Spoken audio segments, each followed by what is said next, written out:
అసలు తుఫాన్ ఎలా వస్తుందో తెలుసా?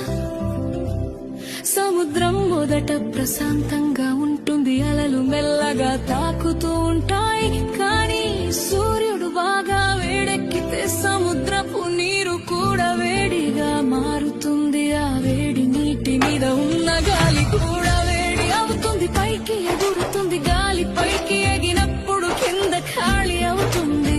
అప్పుడు చుట్టుపక్కల చల్లని గాలి ఖాళీ నింపడానికి వస్తుంది. ఇలా గాలి ఎగరడం దిగడం మొదలవుతుంది. అలా తిరుగుతూ తిరుగుతూ ఒక పెద్ద చక్రంలా మారుతుంది. మొదట్లో అది సాధారణ మేఘంలా ఉంటుంది, కానీ కాసేపటికే ఆ మేఘం చీకటిగా మారుతుంది.